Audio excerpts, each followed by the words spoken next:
Hello po, kumusta po kayo? Andito na naman po ako upang magbigay ng dagdag kaalaman po sa inyo tungkol po sa usaping medical health, no? Specifically po sa ating mental health. Master Galen, Pinoy Medical Science Channel. Sa YouTube, Facebook, TikTok din kaalamang tunay bilang meme. Master Galen, may utak, may puso, may layunin.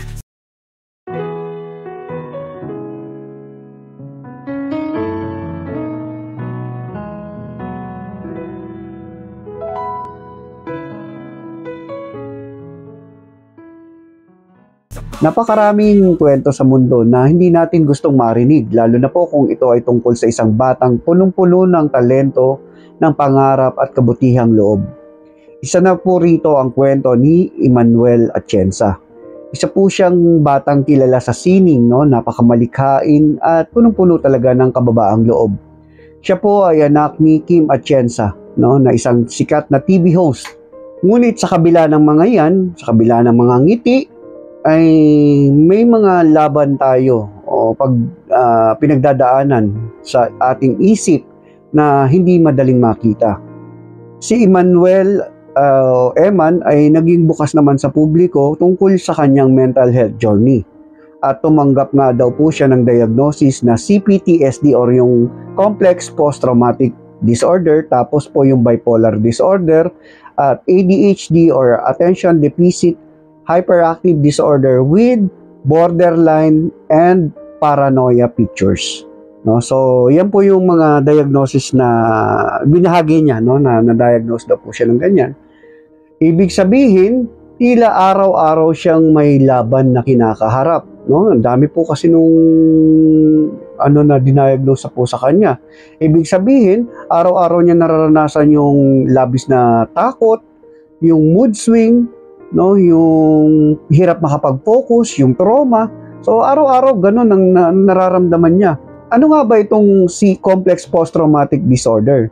Ito po yung isang trauma na hindi lang minsan nangyari, kundi pa ulit-ulit hanggang sa may program na sa kanyang utak, no, na yung trauma na yon, na nagkakaroon siya ng labis na takot, ng guilt at alerto, kahit wala naman panganib, no? Normally, pag may panganib, natural na ma-experience natin yon. Pero pag wala na yung panganib, dapat ma-resolve na natin yung feeling na gano'n, no? Hindi man biglaan, ngunit umuusad tayo, nakaka-recover tayo. Pero sa mga taong may CPTSD, hirap po sila sa gano'n or halos hindi nila nare-resolve yun. Tapos, pag sinabi naman pong bipolar disorder, parang ganito po yun, no? Yung pendulum, di ba? Yung pendulum, yung parang ganon, yung siniswing-swing. So, tataas yung energy niya, babagsak yung energy niya. So, nagiging okay na naman siya, tapos biglang, malungkot na naman, parang ganon yung nangyayari, no? Kaya tinawag na bipolar. Hindi niya yung dahil gusto niyang maging ganon, no? Kasi normally, yung mga tao pwede maging ganon. Ay, ngayon, okay ako, no? Okay ako, masaya, ganito. Tapos, ay dapat, bukas naman, ako, malungkot, no? So, pwede natin sadyain yun na programin. Pero sa kanila, hindi nila gusto yun, no? Hindi nila sinasadya yun. Nangyayari po yun dahil nag-iiba yung chemical signals ng kanilang utak, no? Doon sa utak po nila. So, may time na okay sila, no? Mataas ang energy, may time naman na bagsak yung energy nila. So, ganun po ang bipolar disorder. Tapos yung ADHD naman po, no? Yung syempre, attention deficit, no? Hirap silang makapag-focus. Ngunit pag nasa tamang daloy sila, mas nagiging malikhain po sila doon. Parang ganito po yun, no? Na parang kang nanonood sa TV na napakaraming channel. So, hindi ka makapag-focus doon. Pero once na napunta ka sa tamang daloy, napokusan mo na yon, mas magiging malikhain ka po doon sa tinatahak mo yun. Nakukuha niyo ba? So, parang ganun po ang ADHD. Tapos yung borderline po, parang nasa borderline, kumbaga, di ba, sa BP po natin, may borderline tayong tinatawag, no? So, pwedeng nasa bakod tayo ng pagiging hypertensive at yung normal. So, sa borderline po, parang nagkaroon ng border, no, ng bakod between neurosis and psychosis, no? So, ganun po. No? Pag sinabing neurosis, halimbawa, yung mga may labis na pag-aalala, anxiety, ngunit, ano pa, nasa realidad pa siya, no? So, may reality talaga na, ay, natatakot ako kasi ganito. Pero, dahil nga nasa borderline siya, pag tumaas yung level ng emotion niya, maaaring tumawid siya doon. So, kahit hindi na makatotohanan yung kinatatakutan niya, ay mapifeel niya pa rin yun, no? Nawawala na siya sa realidad. Kahit hindi realistic yung mga nangyayari, matatakot pa rin siya, no? So, kaya tinawag siyang borderline. Nandun lang siya sa may bakod. Any moment, pwede siyang tumawid sa pagiging unrealistic. At minsan naman, yung mga takot niya o mga emotion yung nararamdaman ay nasa realidad. So, kaya tinawag na borderline. So, yung paranoia, alam niyo naman yung paranoia, yung excessive fear, no? Na talagang feeling mo laging may mananakit sa'yo kahit wala naman, no? Feeling mo laging may panganib kahit wala naman. So, ganun po yung mga dinaranas niya ngayon, no? Base doon sa kanyang sinabi na diagnosis sa kanya. Ngayon, paano ba nalalaman ng mga doktor yung ganyang kondisyon? Meron po tayong dalawang batayan para dyan, no? Yung tinatawag namin na DSM-5 at yung ICD-11, no? Yan po ang updated ngayon, no? Yung DSM-5, ibig sabihin yan, Diagnostic Statistic Manual for Mental Disorder, 5th edition, no? Text revision. Tapos yung ICD naman po, yung International Classification of Disease, 11th revision, no? ICD-11. So, yung po, no? Yung DSM-5, yan yung mga ginagamit ng mga psychiatrist, no? Kumbaga, ang bumuo kasi niyan yung American Psychiatric Association. Yung naman po, so sa US po yan, no? So, yung ICD naman po, ang nag-ano po nun ay World Health Organization, no? Yung WHO. So, parehas lang naman yan maaaring tumukoy, no? So, kaya lang po, mas detalyado po pag ginagamitan sa DSM-5. Halimbawa, sabihin ng ICD, ganito, no? Merong depressive disorder, no? So, may depression yung tao. Pero, doon sa DSM-5, hindi basta-basta sasabihin na ganon. Kasi yung depressive na behavior, maaaring mag-appear kahit saang mental disorder. So, maaaring mag-appear siya halimbawa sa bipolar disorder. So, maaaring mag-appear din siya doon sa paranoia. So, napakarami, no? Napakaraming mental disorder na pwedeng mag-appear yung sintomas na depression, no? So, ganun talagang, kumbaga, parang yung DSM-5, tinitingnan nila yung sakit ng mentalidad ng isang tao sa kunwari sa microscope, no? So mas detalyado nilang makikita doon, no?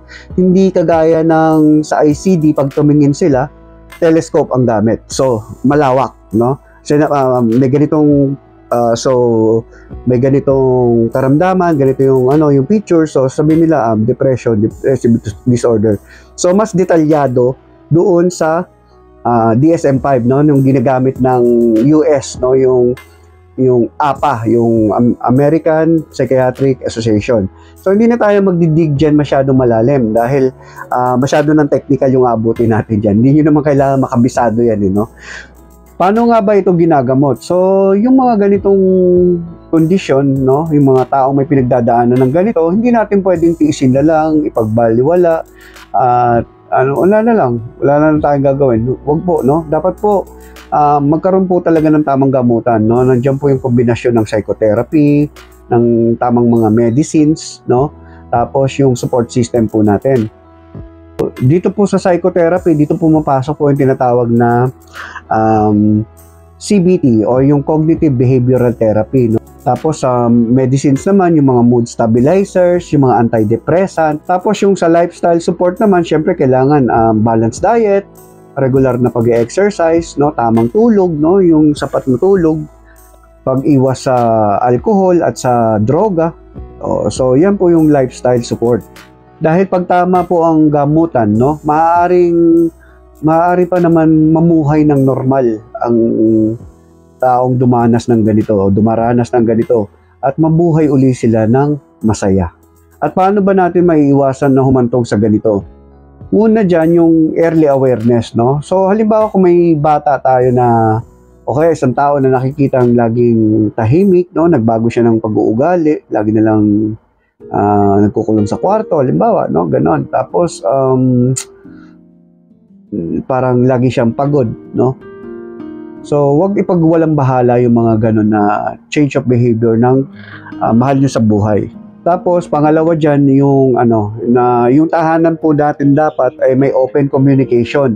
Ugaliin natin magtanong kaysa manghusga, no? Tapos, syempre, yung pangatlo po dyan, yung paghingi ng professional help, no? Yung paghingi po ng professional help, no, like yung mga psychologist, psychiatrist, hindi po yan kahinaan ng isip o loob, no? Yan po, pag umingi ka po ng tulong o lumapit ka po sa mga professional tungkol sa mental health, no, sa mga psychologist, sa mga psychiatrist, hindi ibig sabihin yan weak ka.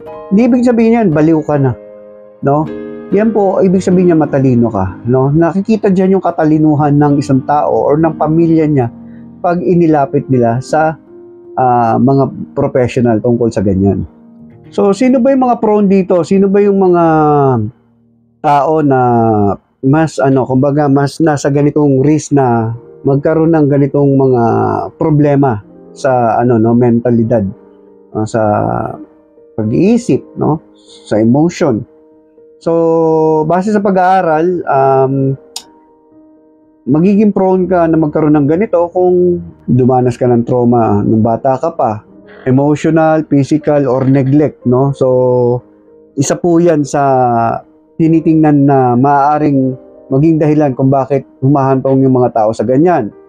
Isa po dyan yung kung may lahi kayo ng may mga mood disorder, no? So, kung may lahi kayo na may mood disorder, maaaring magkaroon din sa pamilya ng kalabasan na ganyan din po, no?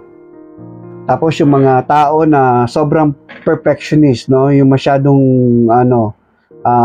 pressured ng environment. Halimbawa, no, kumbaga sa pamilya ninyo, no, puro matatalino, kilala, no? Halimbawa, kunwari sa pagdodoktor o pag-aabogado, yung pamilya ninyo maraming abogado na magagaling, mga doktor na magagaling. So, dapat ipipressure mo yung sarili mo na mapabilang ka rin doon. Na kung hindi lang basta-basta magiging doktor ka, dapat kasing galing mo rin sila. Parang ganon. So, mas prone yung tao na dumanas ng mga ganitong kondisyon pag ganon sila, no? Kaya tayo bilang kapamilya, wag natin masyadong itulak, no? Wag natin pangungunahan. Malay mo, hindi naman niya pala gusto maging abogado, maging doktor, di ba? Tapos, ipipilit natin. Tapos, syempre, pag napunta siya doon, hindi pa sapat yun. Dapat maging magaling din siyang estudyante doon. Kung ang pangarap niya, halimbawa, pangarap niya maging engineer pala, no? Dahil magaling siya sa math, ang pangarap niya, engineer. Tapos, doon siya alam niya, doon siya mag-excel. Pinilit lang natin, no? So, alam niyo, yung laban na pagdadaanan niya, pag napasok siya sa hindi niya naman gusto, tapos, kailangan, maging kasing galing din siya nung mga nasa paligid niya dahil yun ang ipinipressure sa kanya na maging ganun din siya. Mahirap po yun, no? So, yan po yung mga tao na maaaring mas mataas ang chance na maging humantong din sa ganitong sitwasyon o karamdaman. Tapos yung mga taong sobra sa social media exposure, no? Kulang na sa realidad ng buhay, no? Yung parang puro social media na lang ang tumatakbo sa buhay nila, no? Lagi silang nandun. Wala silang wala siyang direktang indulgence sa reality, no? Parang ganun po, no? So sila po rin yung mga prone na dumanas ng mga ganitong kondisyon kagaya kay Eman. At yan po, hindi ko sinasabi na yung mga nabanggit kong yan ay sila talaga yung magiging ganyan, no?